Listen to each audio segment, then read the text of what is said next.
Kamu sudah ditebus. Kamu sudah diselamatkan. Kamu sudah dibebaskan. Dia dengan mengorbankan dirinya. Dengan memberikan seluruh kehidupannya kepada manusia. Itu yang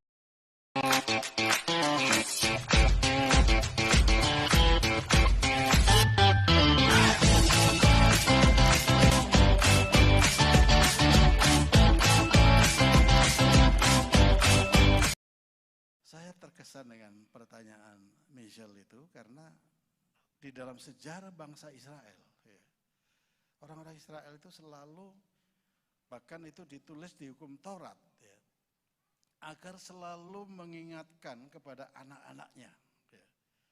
Anak-anaknya itu diberitahu bagaimana mereka melihat Tuhan, mengalami Tuhan dalam hidup mereka. Ada 2 poin yang ditekankan dengan cerita yang harus mereka beritakan kepada anak-anak dan cucu mereka. Yaitu agar mereka yang pertama percaya secara sepenuhnya kepada Tuhan. Membawa semua anak-anaknya itu percaya kepada Tuhan. Lalu yang kedua, menceritakan kebesaran, keajaiban, mujizat-mujizat Tuhan, pertolongan Tuhan kepada anak-anaknya. Tujuannya agar dari anak-anak ini akan menceritakan kepada anak-anak mereka. Lalu sudah itu akan diceritakan lagi kepada anak-anaknya. Dari situ saya semangat waktu Michelle itu tanya. Berarti nanti Michelle akan menceritakan kepada anak-anaknya. Bagaimana pekerjaan Tuhan yang dahsyat itu. Haleluya. Jadi disinilah saudaraku kita melihat bahwa ternyata yang pertama, ini saya tampilkan gambar ini. Ini enggak saya akan khotbahkan semua. Mungkin bagus kalau Bapak Ibu berminat ya. Nanti minta kopinya ini, lalu baca semua ayat-ayatnya ya. Karena kalau saya harus menjelaskan ini semuanya dengan waktu yang ada. Dari tubuh Kristus yang pertama itu adalah tubuh Kristus secara pribadi, lalu ini tubuh Kristus secara keluarga. Ya. Jadi di sini ada gambar Tuhan Yesus. Ya. Kepala di dalam tubuh Kristus itu memang tetap selalu Tuhan Yesus. Tetapi saya ingin sedikit memberikan pengertian kepada saudara bahwa sedangkan kepala perempuan adalah laki-laki. Nah, laki-laki yang dimaksud di sini belum punya anak. Tetapi sebetulnya kalau dari hubungan yang pertama itu sudah bisa dapat kita mengatasinya. Kenapa banyak istri-istri yang banyak cerewet, banyak mengeluh, ya. Selalu begitu. Dan banyak omongannya. Dan payahnya kalau sudah tidak terkontrol, ngomongnya tuh ngelantur kemana-mana. Kayak orang stres. Kadang suami juga seperti itu. Tetapi kalau seorang suami atau istri itu memiliki hubungan yang begitu dekat dengan Tuhan, luar biasa saudaraku. Kita sudah menyelesaikan masalah kita sendiri dengan dia. Amin. Itu tidak menjadi persoalan bagi suami, tidak menjadi persoalan bagi istri. Karena ketergantungan bukan kepada manusia. Ketergantungan itu kepada Yesus. Sebagai kepala keluarga. Selain suami sebagai kepala keluarga yang kecil itu. Tetapi secara keseluruhan, Yesus di atas segala-galanya. Saudara tahu dan mengerti kenapa Tuhan Yesus sebagai kepala. Nah, kepala itu artinya segala sumber, segala sesuatu itu ada di kepala ini. Ya. Makanya di kepala kita ini ada otak kiri, otak belakang, otak kanan ya. Ada banyak secara kesehatan itu sudah bisa tahu ya. Kalau kita belajar di sana. Dan semuanya dikomando dari kalau pikirannya sudah tidak normal, semua perbuatan pun yang dilakukan tidak akan normal.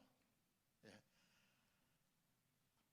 ada berbagai keadaan yang membuat tubuh itu tidak bisa berjalan dengan normal. Karena di dalam kepala ini adalah sumber segala kehidupan yang ada. Sumber perencanaan, sumber pikiran, dan lain sebagainya. Tetapi kalau kita menempatkan Yesus sebagai kepala dalam hidup kita, maka sumber itu tidak pernah salah. Langkah-langkah yang kita lakukan tidak akan pernah keliru. Karena Yesus yang menjadi sumber kehidupan kita. Lalu hubungannya apa dalam tubuh Kristus ini? Kalau kepala itu adalah suami, ya, istri itu akan kalau putar tubuh, bukan putar kepala. Maaf ya, maksud saya, kalau kita memutar kepala kita begini, kalau tidak ada lehernya, tubuhnya yang ikut sekaligus. Coba putar kiri kepalanya. Ya, tubuhnya kan tetap duduk. Tapi kalau tidak ada lehernya, saudaraku, kita akan putarnya begini. Ya, betul. Nah, begitulah sebetulnya. Kalau suami sebagai kepala, istri itu seperti lehernya. Makanya seorang suami tidak akan berhasil, tidak akan memenangkan semua keadaan dalam kehidupan, apalagi dalam masa depannya, kalau tidak ada orang-orang hebat yang sebagai leher di dalam kehidupannya. Jadi oleh sebab itu suami-suami jangan meremehkan istri. Sekalipun dia buta huruf, tidak ngerti uang, sudah tidak akan bisa membohongi membohongi istri dengan jumlah uang yang saudara berikan kepada dia. Karena kita menganggap remeh, ini kan buta huruf istri saya ini. Saudara tidak bisa membohongi itu. Karena ternyata sekalipun buta huruf, ibu-ibu itu kalau soal uang, dia teliti sekali dan tahu angka itu. Hanya itu yang diketahui, jumlah dan besarnya, angka yang kelihatan. Ya. Jadi kalau saya seperti ini, bukan di belakang saya. Ya. Ada orang di luar sana mengatakan, oh dia hebat, dia luar biasa karena ada wanita hebat di belakangnya. Tidak, kalau menurut saya bukan di belakangnya. Saya seperti ini karena ada istri, ada perempuan yang hebat, yang menyatu dengan saya sebagai leher dalam hidup saya. Ya kalau saya wanita hebat itu siapa? Bukan di rumah tetangga. Wanita yang hebat itu yang ada di sana itu, saudaraku. Luar biasa, saudaraku. Ini jangan disepelekan. Ya. Ini tingkat hubungan itu. Jadi saya ingin menekankan sekarang dari semua pengajaran-pengajaran yang ada ini, sebetulnya satu hal yang saya mau sampaikan sekarang ini adalah membangun satu hubungan. Kenapa, saudaraku? Saya melihat waktu Hawa jatuh di dalam dosa dan Adam terseret dalam perbuatan dosa itu, yang terputus sebetulnya apa, saudaraku? Yang terputus adalah hubungan antara Tuhan dengan Adam dan Hawa. Pada waktu hubungan itu terputus oleh karena kesalahan, oleh karena dosa yang dilakukan oleh Adam dan Hawa, mereka menjadi orang yang terhilang. Itu sebabnya Tuhan berusaha mencari Adam dan Hawa. Sudah ingat kata-kata yang Tuhan katakan? Adam, where are you? Katanya. Jadi bahasa Indonesianya gimana? Adam, di mana kamu? Kamu ada di mana? Adam ini kamu di mana sekarang? Yang ditanya bukan Hawanya. Yang ditanya Adam, kamu di mana? Karena Tuhan tahu ini karena gara-gara Hawa. Tapi Adam juga sudah ikut terlibat di dalamnya. Satu yang saya perhatikan adalah Adam dan Hawa sudah jatuh dalam dosa. Tetapi Bapa di surga itu begitu sayang kepada mereka. Diajari, saudaraku. Karena taman yang dibuat yang begitu indah ditinggalkan. Mereka malu dengan perbuatannya. Mereka malu dengan dirinya sendiri. Karena mereka melihat mereka telanjang. Tidak ada yang menutupi aurat mereka. Padahal tadinya mereka terbuka, begitu transparan kepada Tuhan. Tetapi sekarang dia menjauh karena kesalahan itu. Maka Tuhan bertanya kepada mereka, Adam, di manakah kamu? Jadi kalau Tuhan sekarang bertanya kepada saudara, di mana kamu sekarang ini? Posisimu masih di Taman Eden atau di mana?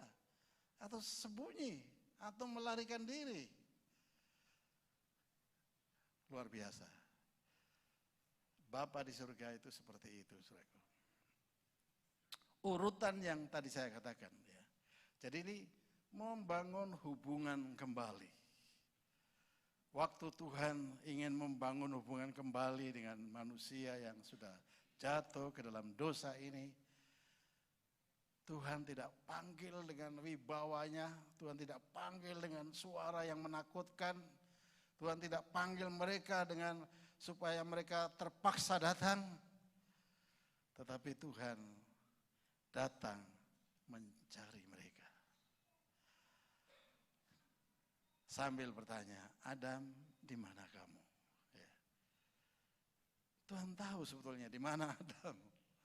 Tetapi Tuhan mensuarakan suara cinta kasih-Nya. Bahwa sekalipun kamu sudah berdosa, sekalipun kamu sudah bersalah, aku datang mencari kamu. Mari kita bangun kembali hubungan itu. Dan saudara tahu, berapa ribu tahun Tuhan mencoba membangun hubungan itu kembali. Tapi kita melihat selalu manusia berkutat dengan kesalahan dan dosanya. Tetapi pada waktu Bapa tahu bagaimana cara membawa balik hubungan itu bisa dibangun kembali. Dengan cara dia menjelma menjadi manusia. Dia datang sebagai manusia. Filipi 2 digambarkan meninggalkan kealahannya, turun sebagai manusia dengan rupa seorang hamba. Lalu dia datang menyelamatkan manusia, saudaraku. Ini karena apa? Karena cinta kasih yang luar biasa. Bulan depan kita memperingati kematian dan kebangkitan Tuhan Yesus. Sebagai bukti bahwa Yesus itu sudah menyatakan dirinya menjadi sama seperti kita.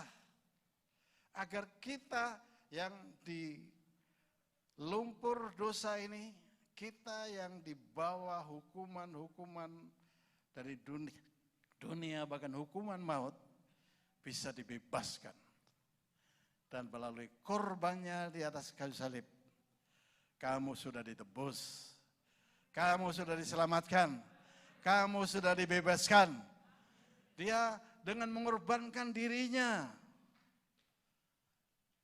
dengan memberikan seluruh kehidupannya kepada manusia. Itu yang dia lakukan, saudaraku. Kenapa saya ingin memberikan gambaran ini? Nah, proses hubungan itu akhirnya bisa terjalin kembali. Sampai pada waktunya nanti, Yesus akan datang sebagai mempelai laki-laki. Dan jemaatnya atau kita sebagai anggota tubuhnya akan menjadi mempelai perempuan yang akan bersatu untuk selama-lamanya dalam kerajaan yang kekal itu. Jika tubuh Kristus sudah selesai dibangun. Nah, saya ingin memberikan gambaran ini karena sebetulnya seorang laki-laki atau seorang bapak,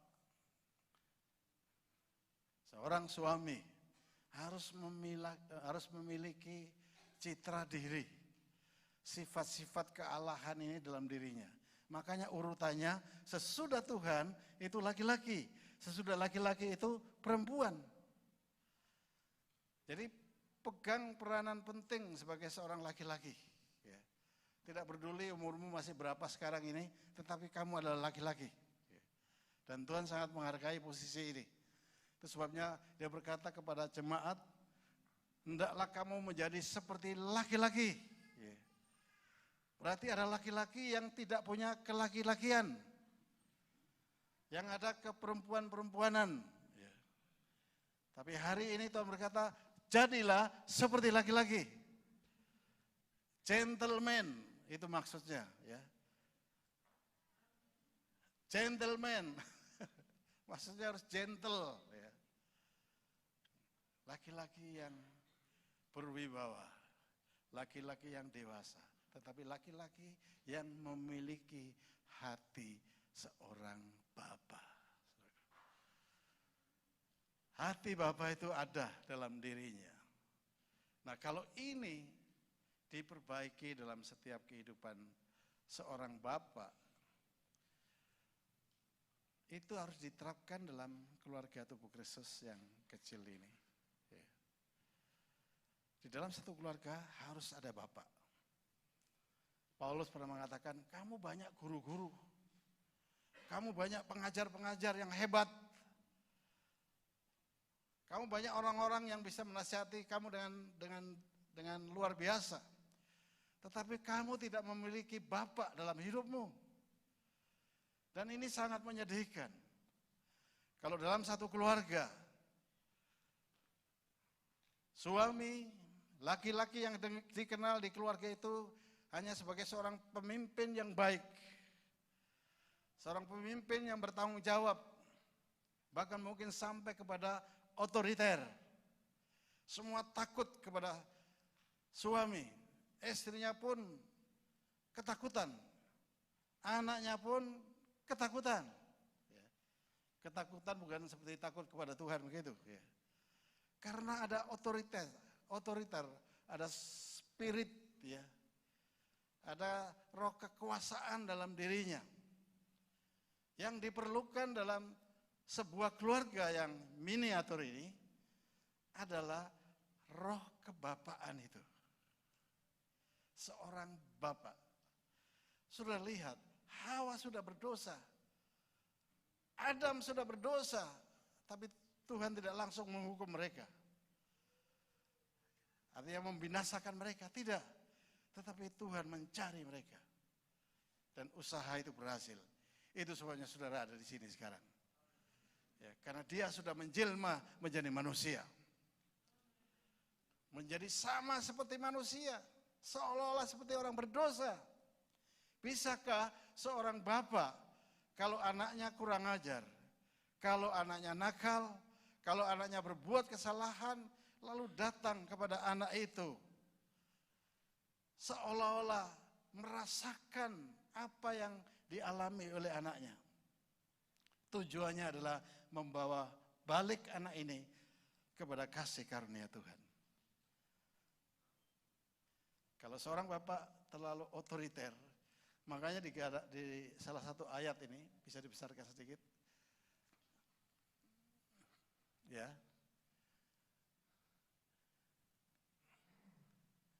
Efesus 6 ayat 4 itu dikatakan, jangan mengasari anak-anak. Kolose 3, jangan menyakiti hati anak-anak, supaya tidak tawar hati. Tapi harus mengajar anak-anak itu. Hajar anakmu selagi masih ada harapan, jangan menginginkan kematiannya. Mungkin kadang-kadang seorang bapak sudah jengkel kepada anaknya, ya Tuhan panggil aja dia biar tidak ngerepoti. Dia diselamatkan, tidak saudara.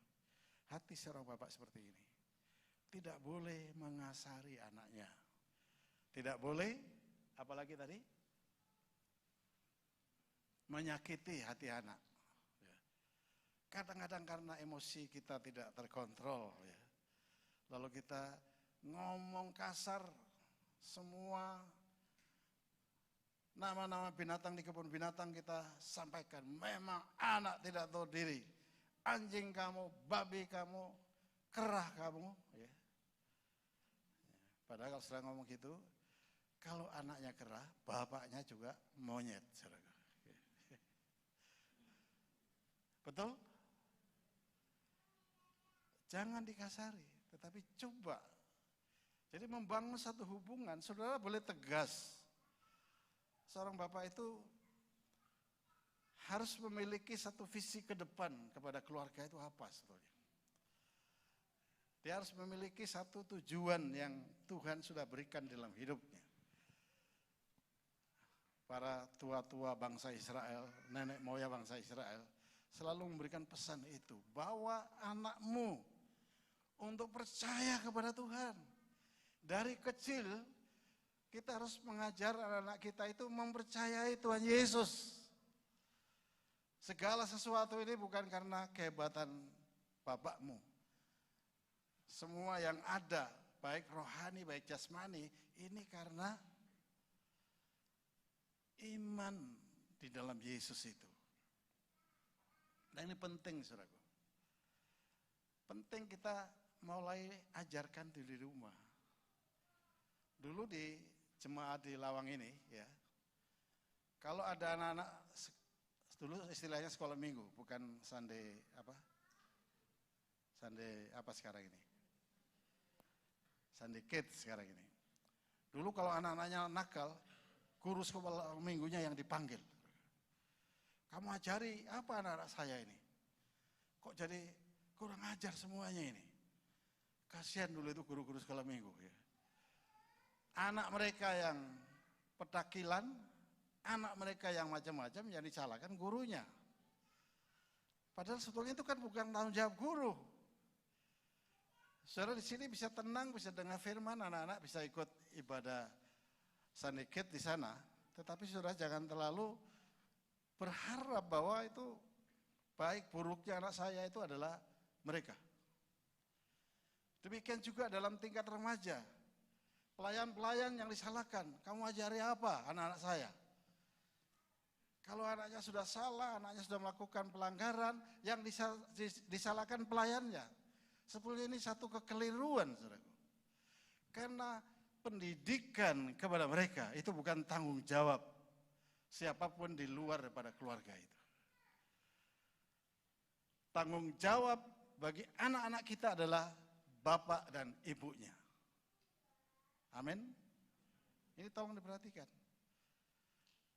Jadi jangan mencari kesalahan orang lain.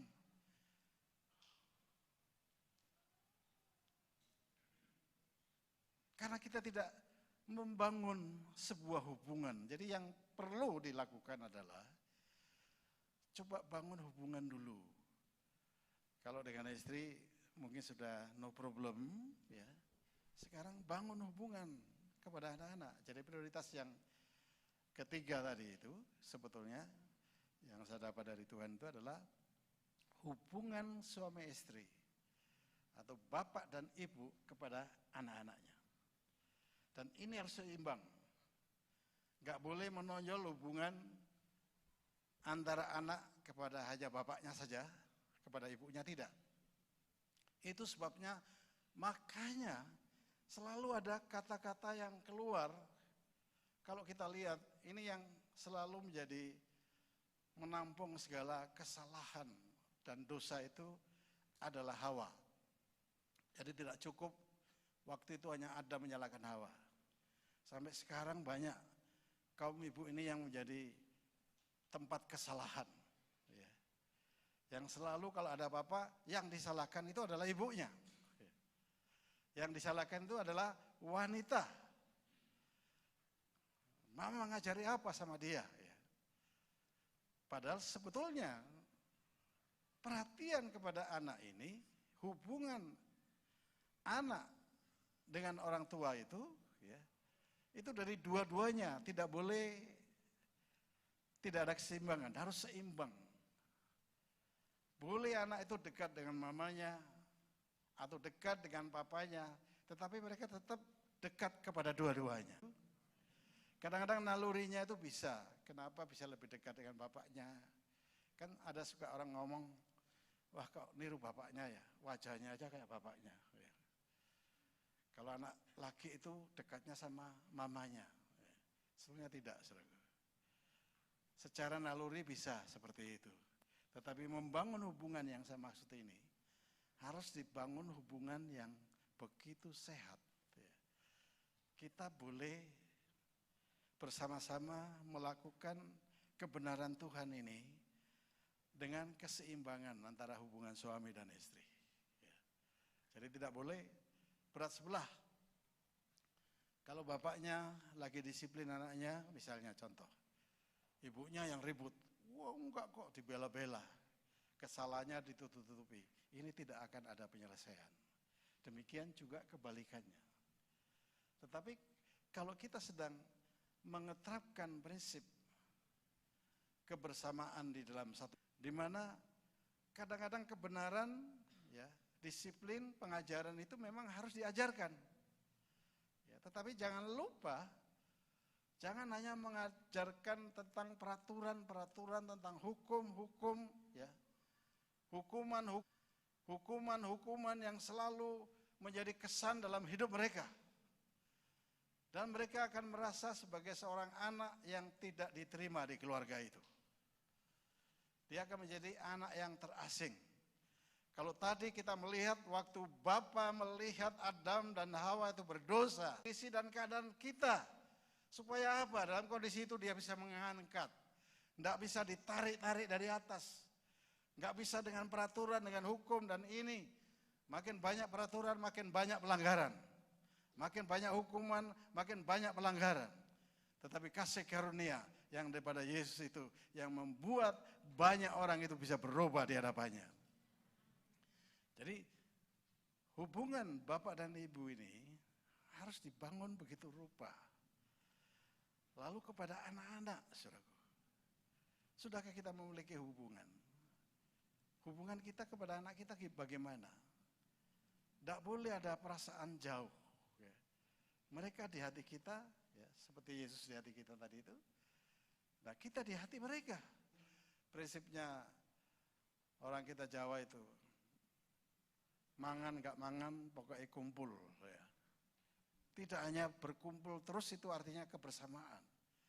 Tetapi kebersamaan itu sudah dibangun bahwa kita menjadi satu keluarga miniaturnya tubuh Kristus. Kemanapun dia pergi, kemanapun dia jauh, dia merasa terikat dengan kekeluargaan karena di dalamnya ada norma-norma yang Tuhan ajarkan tentang keterbukaan, tentang kejujuran. Ya. Ini di Biosakit itu diajar ada 9 kejujuran, 9 apa? Karakter. Di dalam Galatia ada 9 buah Roh Kudus.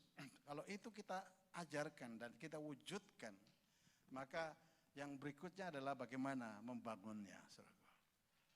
Jangan anak-anak itu ditakuti dengan berbagai macam hukuman-hukuman yang menakutkan. Jangan direngut masa depan mereka. Jangan dimatikan karakteristik mereka. Tetapi biarkan dia bertumbuh. Dan kita sebagai orang tua itu wajib mengcovernya. Ya. Terus bagaimana kalau saudara menghadapi anak-anak yang kadang-kadang polanya itu jadi tidak menghormati kita. Atau dengan kata lain, maaf ya, kurang ajar terhadap kita. Saudara tidak perlu melihat terlalu besar perbuatan yang terjadi itu. Coba ngacah kepada diri saudara sendiri. Ya. Sudahkah pengajaran yang selama ini, ya, karena pengajaran bukan hanya teori. Pengajaran disiplin itu bukan hanya bentuk nasihat, bukan hanya bentuk kata-kata yang bagus yang kita sampaikan kepada mereka.